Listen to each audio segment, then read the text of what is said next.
자, 퀀텀은 사실 여러분 중국 코인이라고 많이 알고 있죠. 중국 코인으로 많이 알고 있는데 사실 싱가포르에서 퀀텀 파운데이션에서 개발을 했어요.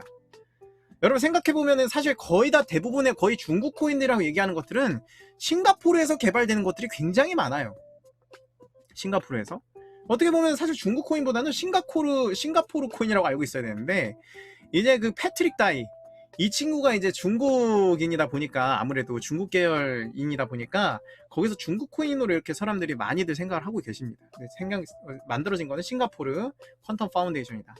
그리고 이거는 POW가 아니라 POS 3.0 채굴 방식을 채택한 코인이고, 비트코인의 보안성이랑 이더리움의 확장성, 그래서 하이브리드 코인이라고 얘기를 많이 해요. 하이브리드 코인이라고.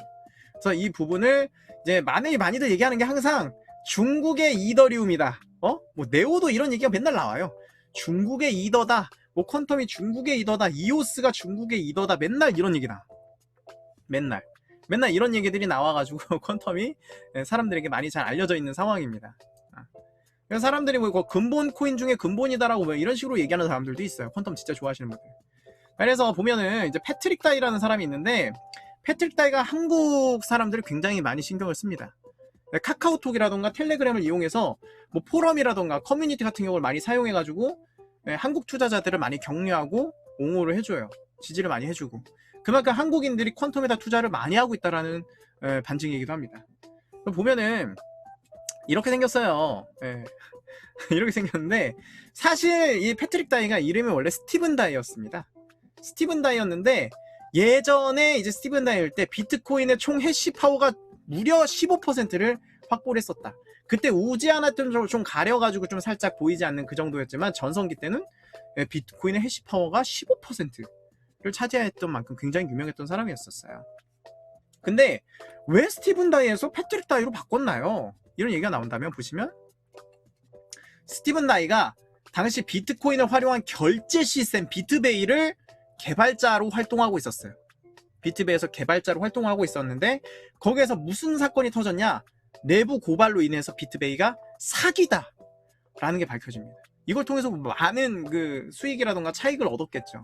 그래서 스캐미로 밝혀지게 되면서 완전 사기꾼으로 낙인이 찍혀버려요. 그래서 스티븐 다이가 거기서 잠적을 해버립니다.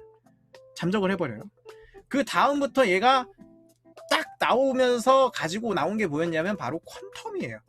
이제 큐텀이라고 하기도 하는데 우리가 이제 발음을 할 때는 퀀텀이라고 얘기를 하죠. 그래서 스티븐 다이에서 패트릭 다이로 넘어오게 되면서 이름을 변경하고 넘어와서 퀀텀이 탄생이 됐는데, 문제는 여기서 또 그게 발생합니다. 커뮤니티에서 야, 퀀텀에 무슨 호재가 있어. 퀀텀을 사놔 얘들아.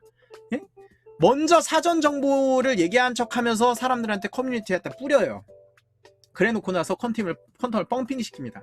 그리고 지네들은 먼저 사놨던 퀀텀을 팔아요. 차익 실현하고 도망쳐. 돈 필요할 때마다. 야, 퀀텀이 오를 거야. 퀀텀이 오를 거니까 사놔. 그래서 그 사놓은 사람들이 쫙 사면 팔고 튀고, 이런 게 여러 번 있었습니다. 여러 번 있었어요. 그래서 이런 경우가 굉장히 많았어가지고 퀀텀에 대해서 안 좋은 인식들이 되게 많았는데, 결정적인 사건이 하나가 있었습니다. 결정적인 사건. 인공위성 하면 2017년 18년도 때 2018년도 때죠. 18년도 때 퀀텀에 인공위성 하면 모르는 사람이 없을 정도. 그때 얼마나 올라갔냐면, 그때 당시 퀀텀이 12만원까지 올라갑니다. 12만원이요. 그렇게까지 올라가게 돼서 2018년 2월 2일 날 위성을 발사하게 되는데, 뭐였냐면 심지어 이게 인공위성 사기가 아니라 성공적으로 발사도 됐고, 세계 최초로 우주에 노드 위성을 안착시켰고, 많은 디앱이 퀀텀 기반으로 발행될 예정이었었습니다. 근데 항상 호재 뒤에는 뭐가 있어요? 나락이 있습니다. 호재 뒤에 나락이 있었어요. 나락이.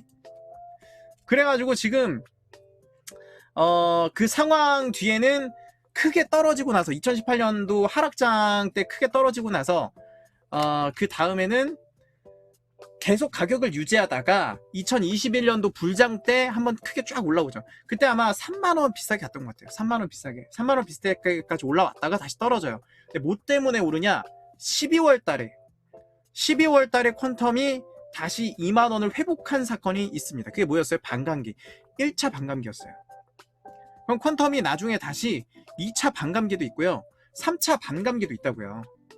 비트코인도 지금 반감기를 계속해서 가하고 있는데 얘네들이 채굴되는 부분이라던가 수수료 관련된 부분에 있어서 반감이 되는 부분이 있으면 거기에서 이제 개수가 줄어들다 보니까 거기서 처음 1차 반감기 때는 효과가 크고 그 다음에 2차 반감기는 그 다음에 반이고 이런 식으로 내려가기 때문에 반감기가 나중에 가면 갈수록 굉장히 효과가 덜해요.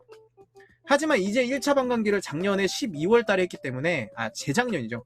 재작년 21년 12월에 반감기가 있었기 때문에 이게 나중에 2차 반감기가 언제 되는지 퀀텀을 잘 봐두시라.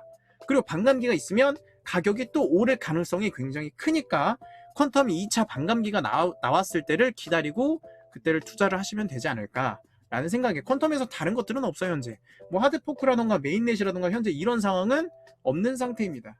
그래서 혹시라도 반감기를 잘 기억하고 있어라. 2차 반감기가 나온다는 소식이 있으면은 잘 기억하세요. 네, 콘돔 감사합니다.